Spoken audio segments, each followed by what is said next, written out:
Gadis ini terpaku dengan melihat hasil karya saudaranya tersebut telah hangus. Ia pun meminta maaf pada adiknya karena kelalaiannya. Namun ia merasa lega karena ternyata Amber adiknya tak marah. Bahkan justru terlihat lucu dengan pertanyaannya, membuat keduanya hanya dapat menertawakan. Sementara di suatu sore, seorang pria tengah duduk sendirian di meja itu, yang ternyata dia adalah sang guru filsafat yang tengah menunggu seseorang. Tiba-tiba Lydia muncul dan duduk di hadapannya seraya tersenyum manis, di mana gadis itu berkata jika mereka harus memikirkan jika Ruby akan bicara tentang mereka berdua. Namun sang guru berkata jika gadis itu tak akan bicara pada orang lain. Namun pria itu mengatakan pada Lydia jika hubungan yang mereka jalani saat ini harus segera mereka akhiri. Namun Lydia berkata jika ia tak ingin hubungan mereka berakhir. Tapi sang pria tetap pada pendiriannya karena ia mempertimbangkan masa depan gadis di hadapannya itu.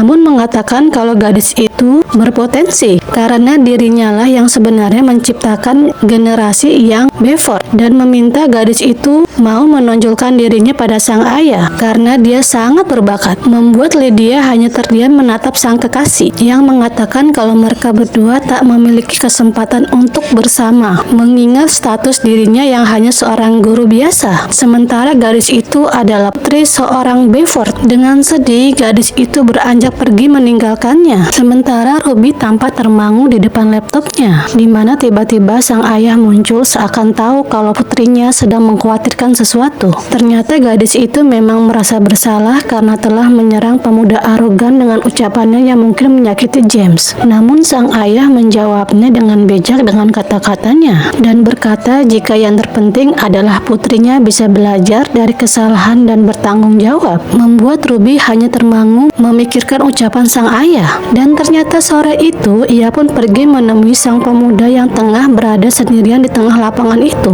Lalu ia berjalan menghampirinya, membuat sang pemuda merasa terkejut melihat kedatangannya. James pun mengira jika gadis itu akan melaporkan dirinya, tapi ternyata Ruby meminta maaf atas sikapnya di pelajaran Oxford kemarin. Gadis itu tampak benar-benar menyesali sikap dan ucapannya kepada pemuda itu, membuat James tertegun seraya menatap ke arah Ruby. Lalu ia pun bertanya tentang progres gaun yang dibuatnya, di mana Ruby pun menjawab kalau rencananya tak berhasil, di mana gaun itu telah terbakar, membuat pemuda itu tertegun. Ruby pun berkata jika biarlah begitu karena mereka tak selalu menang, ucapnya seraya tersenyum getir. Lalu segera beranjak pergi, membuat pemuda itu terus menatapnya. Dan ternyata sejak pertemuan senja itu, James merasakan ada yang berbeda. Ia merasakan kehadiran gadis itu di dalam pikirannya, dan tanpa disadari menggoreskan kuas itu melukis wajah sang gadis yang ia benci, dan terus terbayang-bayang di saat berhadapan dengan gadis itu,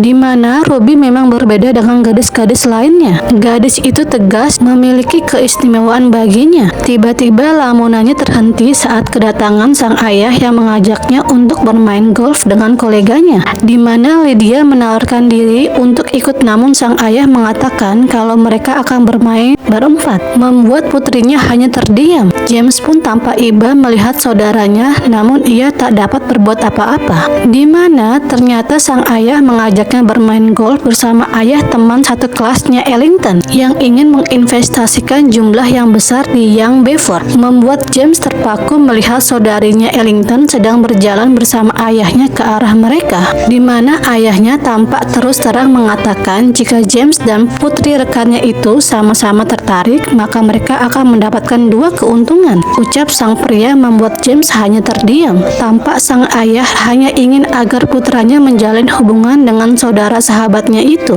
dan gadis itu tampak tak segan menyapanya, membuat sang ayah tampak tersenyum senang karena pria itu sangat memikirkan kelangsungan bisnisnya. Namun hati putranya sudah terpaut pada seorang gadis sederhana bernama Ruby Bells. Ia terus terbayang dengan gadis itu, sementara Ruby masih terus berusaha mencari di mana ia dia dapat mendapatkan gaun untuk posternya. Di mana tiba-tiba ponselnya berbunyi, sebuah pesan masuk dari James yang mengajaknya untuk pergi melihat gaun bergaya Victoria itu di koleksi Beaufort milik keluarganya, di mana ternyata pemuda itu benar-benar ingin membantunya dan menyuruh Ruby untuk menunggunya. Membuat Ruby terkejut saat mendengar kalau pemuda itu mengajaknya untuk bertemu sekarang. Gadis itu pun terkejut dengan melihat mobil itu sudah berada di depan halaman rumahnya. Lalu apa yang akan terjadi selanjutnya guys? Lanjut ke part berikutnya, tetap di Yana TV.